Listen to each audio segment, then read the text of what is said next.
மக்களை குறை சொல்வதே அன்றாட பழக்கம். இதுதான் அரசியல்வாதிகள் மற்றும் அதிகாரிகளின் வழக்கம். இயலாத நிர்வாகத்தால் மக்களுக்கு ஏற்படுவது மனக்கலக்கம் என்ற முகவரியுடன் நான் கட்சி சார்ந்தவன், ஜாதி சார்ந்தவன், மதம் சார்ந்தவன், இனம் சார்ந்தவன், மொழி சார்ந்தவன், நல்லதுக்கு சப்போர்ட், தப்புக்கு ரிப்போர்ட் அப்படின்ற கான்செப்டில் எங்கள் பொதுமக்கள் உரிமை விழிப்புணர்வு பயணம் பண்ணிகிட்டு இருக்கோம். ஒரு 13 வருஷமாக சமுதாயத்தில் சில விஷயங்கள் பண்ணிகிட்ருக்கோம். ஸோ அந்த வகையில் நான் கேட்குறேன், அடையாளம் மட்டும்தான் டிராஃபிக்கா, இல்லை அடையாளம் இருக்க மக்கள் மட்டும் தான் ஒரு கார் இது வச்சுருக்காங்களா? இன்னொரு கான்செப்ட் இருக்குது. இதே பொதுப்பணித்துறை அமைச்சர் இதுக்கு முன்னாடி வரல, இப்போ தான் புதுசாக வந்திருக்காங்க, கட்சியில் இருக்காங்கன்னா நியாயமான விஷயங்கள். இந்த ஆட்சியும் இப்போ தான் வருதுன்னா நியாயம்.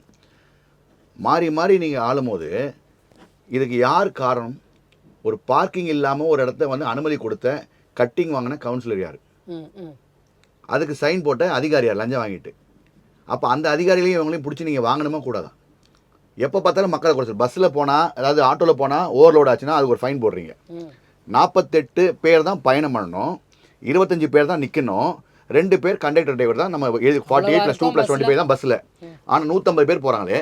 என்னைக்காவது யாராவது ஒரு தில் இருக்க அதிகாரிகள் போக்குவரத்து துறையிலையோ போக்குவரத்து காவல்துறையோ பஸ்ஸுக்கு ஃபைன் போட்டிருக்கீங்களா? ஆட்டோக்கு ஓவர்லோட் போடுறீங்கல்ல, பஸ்ஸை நிறுத்தி ஓவர்லோட் போடணுமா கூடாதா? போடுறதில்லை. அப்படியே அதே மாதிரி சாலையில் விதிமீறல் செய்கிறவங்கள கூப்பிட்டு உட்கார வச்சு நீங்கள் உங்கள் ஹெல்மெட் போடுங்க, ஹெல்மெட் போடுங்க, ஹெல்மெட் போடுன்னு சொல்கிறீங்க. நான் கேட்குறேன் என்ன கேள்வினா, செல்ஃபோன் பேச யாரும் கேட்குறது கிடையாது. ஏன்னா கார்பரேட் கம்பெனி கைக்கூலி ஆகிட்டோம். அதே மாதிரி ரோடு பள்ளமாக இருந்தால் என்றைக்காவது ஒரு ஏஐயை கூப்பிட்டு உட்கார வச்சு, எல்லா ஏஐயும் கூப்பிட்டு உட்கார வச்சு மீட்டிங் பண்ணணும். AE, metro water AE, drainage sewage AE, metro water projects AE, corporation AE, highways AE, இவங்களாம் கூப்பிட்டு உட்கார வச்சு எங்கள் மக்கள் போகிறாங்க. இவங்களெல்லாம் ஒரு சேர பார்க்க முடியுமானே தெரியல சார். இல்லை, ஒரு போலீஸ் எல்லாரும் பப்ளிக் கூப்பிட்டு உட்காரைக்கும் போது பப்ளிக்கில் நீங்கள் மீடியாவில் இருக்கீங்க, நான் அட்வொகேட், இல்லை நான் சமூக ஆர்வலர், ஒரு காவல்துறையில், என்ன காவல்துறையில் வேறு ஏதாவது துறையில் இருக்கவங்க, பொதுமக்கள், ஹவுஸ் ஒய்ஃப் எல்லாரும் கூப்பிட்டு உட்கார வச்சு மீட்டிங் போடுறீங்களே, அதே சாமியானால அதிகாரிகளை கூப்பிட்டு உட்கார வைங்க. உட்கார வச்சு என்றைக்கு நீங்கள் எந்த அரசு வந்தாலும் நியாயமான அரசோ அதிகாரிகள் நேர்மையான அதிகாரிகள் சொல்லிக்கிறீங்களோ, பேருக்கு ஏட்டு சுருக்கே கறிக்கு உதவாது. அந்த வார்த்தையை பொய்யாக்கணும்னா இவங்களை உட்கார வைங்க. முதல்ல மக்களை 2வது உட்கார வைங்க. உட்கார வச்சு சாலை விதிகளை மதிப்போம், சந்ததிகளை பாதுகாப்போம், அதற்கு உறுதுணையாக நிற்போம்னு சொல்லி நீங்கள் புத்திமதி சொல்லுங்கள். இதுக்கு ஸ்கூல் பசங்களை கூப்பிட்டு வரீங்கல்ல, எப்போ ஸ்கூல் பசங்களை படின்னு திட்டுறோமோ, சாலை விதிகளை மதி அதுக்கு சப்போர்ட் பண்ணி இவங்களை கூப்பிட்டு வச்சு பேசணும். அதை என்றைக்காவது நீங்கள் பண்ணிங்கன்னா நியாயம். எப்போ பார்த்தாலும் மக்கள் சிக்னல் நிற்கும் போது மக்கள் மட்டும் நிற்கணும். அதிகாரி ஒரு போலீஸ் டிபார்ட்மெண்ட்டில் பெரிய இருந்தால் கூட அந்த டிரைவர் இருந்தானா இவர் உள்ள உட்காந்துருப்பார், சிக்னல் தாண்டி போவார். என்ன சொல்ல என்ன மாதிரி ரோல் மாடல் நீங்கள் என்ன மாதிரி ரோல் மாடல்? ஸோ அப்போ அந்த ஏஇயை மெயின்டைன் பண்ணுறதில்ல. பிளாட்ஃபார்ம் யார் வீட்டு சொத்து?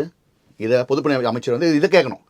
எங்கள் பிளாட்ஃபார்ம் மக்கள் வரி பணத்தில் போடுறோம், இந்த பிளாட்ஃபார்மில் ஒரு பேரிகேட் வைக்கிறதுல என்ன கேடு? இந்த ஒரு பேரிகேட், இங்கே ஒரு பேரிகேட், இங்கே ஒரு பேரிகேட், இங்கே ஒரு பேரிகேட் வச்சா யாராவது முதல்ல ஆட்டையை போடுவாங்களா? 2வது 2 வீலர்லாம் எல்லாம் படிச்ச முட்டாளும். பள்ளமா இருந்தாவே பேரிகேட் வைக்க ரொம்ப டைம் ஆகுது சார். அந்த பேரிகேட்ல பண்ண இது பேர் பொல்லாடு, இது பேர் பொல்லாடு. பேரிகேட்ல பொல்லாடுனா இந்த மாதிரி ஒன்று இருக்கும். இந்த பிளாட்ஃபார்ம்ல இங்கே ஒன்று வைக்கணும், இங்கே ஒன்று வச்சா வயசானவங்க பிடிச்சிட்டு போகிறது ஈஸி. பிளாட்ஃபார்ம் நடைபாதை யாரும் 2 வீலர், நம்ம படித்த முட்டாள்களும் சொல்கிறேன், பெரிய மேதாவிகள் கேட்டிங்கன்னா, my CDSC so I studied my complete my master கிராஜுவேட்னுவான். இந்த முட்டாள்கள்லாம் பிளாட்ஃபார்ம் பண்ணி விட்றாங்க. அப்போ அந்த பொல்லாட்சி யார் வைக்கணும்? நெடுஞ்சாலைத்துறை அதிகாரிகள், அந்த அமைச்சர்கள். இந்த அதிகாரிகள்லாம் இத்தனை ஆண்டு காலமாக மிச்சர் மீட்டிங் போட்டிங்கல்ல, 50 வருஷமாக மிச்சர் சாப்பிட்ட வகையில் மட்டும் 2000 கோடி செலவாயிருக்கும். மிச்சர் மீட்டிங் போட்டு மக்கள் வரி பணத்தை வீண் பண்ணியே தவிர வேறு ஏதாவது நியாயமாக பண்ணிங்களான்னு கேட்டால் ஜீரோ. என்னைக்கு நீங்கள் ஒரு ரோல் மாடலாக ஒரு 1 லட்சம் அதிகாரிகள் இல்லை 2 லட்சம் அதிகாரிகள் ஒரு தொழில் இருக்கீங்கன்னா, நீங்களே சரியாகும் போது எப்படி 8 கோடி மக்கள் நீங்கள் வழி நடத்துவீங்க? இல்லை, இப்போ அமைச்சர்கள்லாம் ஆய்வு நடத்துகிறாங்க, அப்போல்லாம் அதிகாரிகள் கூட தான் வருவாங்க. அப்போ கூட இது சம்மந்தமாக எதையுமே பேச. ரொம்ப சிம்பிளாக ஒன்று சொல்கிறேன். மவுண்ட் பூந்தமல்லி ரோடு எடுங்க, போர் டு கிண்டி, யாராக இருந்தாலும் பயப்படுவாங்க, அந்த பக்கம் வரமாட்டா பண்ணுவாங்க டிராஃபிக்கில். என்ன காரணம் அப்படின்னு கேட்டிங்கன்னா, அங்கே டிஎல்எஃப்னு இருக்குது ஒரு கம்பெனி, காமர்ஸ் ஜோன் இருக்குது, ஐடி கம்பெனிஸ்லாம் இருக்குது. கலெக்டர் வரையும் நான் சொல்லிட்டேன். என்ன சொல்லிட்டேன்னா, ஒரு மீட்டிங் போடுங்க, ஆர்டிஓ வாங்க, டிராஃபிக் டெப்யூட்டி கமிஷனர் வாங்க, கலெக்டர் வாங்க, இந்த சிஎம்ஆர், எல்என்டி, கேஇசி இவங்கெல்லாம் கூப்பிடுங்க. எல்லாரையும் கூப்பிட்டு அந்த கம்பெனி, இந்த காமர்ஸ் ஜோன்ஸ், இந்த மாதிரி பெரிய பெரிய ஐடி பார்க்ஸில் கூப்பிடுங்க. உங்கள் கம்பெனியில் மார்னிங் 7 to 4 ஒரு ஷிஃப்ட் வைங்க, 9 to 6 ஒரு ஷிஃப்ட் வைங்கன்னா அந்த 20,000 எம்ப்ளாயி ஒட்ட டைம் வரமாட்டான்ல. இந்த அடிப்படை அறிவு கூட மெத்த படித்தவங்களுக்கெல்லாம் கூட நாங்கள் சொல்லித்தரணும்னா, அப்போ நாங்கள் சாதாரண மக்களுக்கும் ஐஏஎஸுக்கும் என்ன வித்தியாசம், ஐபிஎஸ்க்கும் என்ன வித்தியாசம், இதை கூட தெரியலன்னா நாங்கள் என்ன பண்ணுறது? ஒரு அரசுக்கு அவப்பெயர் உண்டு பண்ணுவதற்கு யார் காரணம்? அலட்சியம் உள்ள அதிகாரிகளும் காரணம், அதை தட்டி கேட்காத அமைச்சர்களும் காரணம். இப்போ ஒன்றும் இல்லை, அந்த கட்டிங் வாங்க கவுன்சிலர் கூப்பிட்டு இன்றைக்கி அடையாரில் எத்தனை வீடு இருக்குது, என்ன வீட்டிலலாம் பார்க்கிங் இல்லை, அந்த வீட்டில் யாரெல்லாம் அப்ரூவல் கொடுத்தாங்க, அந்த ரிப்பன் பை சிஎம்டிலேருந்து ஆரம்பிச்சு இப்போ அதெல்லாம் சொல்றாங்களே, அதெல்லாம் இனிமே வருமா? வீட்ல பார்க்கிங்கே இல்லைன்னா வந்து அலோ பண்ண மாட்டோம் அப்படின்னு சொல்றாங்க. நகராட்சிக்கு வந்து ஒரு தனி பார்க்கிங் ஏரியா ஒன்று போடுறோம், அங்க வந்து வண்டி நிறுத்தலாம், வண்டி நிறுத்துறதெல்லாம் முறைப்படுத்துறோம்னு சொல்றாங்க. இதெல்லாம் ஒர்க் அவுட்? நீர்நிலையில இப்போ நீங்க பாத்தீங்க வண்டி எங்க நிறுத்தினாங்க? வேளச்சேரியில் பிரிட்ஜ் மேலே நிறுத்தினாங்க. ஒரு மழை வந்து நிற்கிறாங்கல்ல. நான் கேட்குற ஒரு கேள்வி, சென்னையில் மாநகராட்சியில் 15 ஜோன் இருக்குது.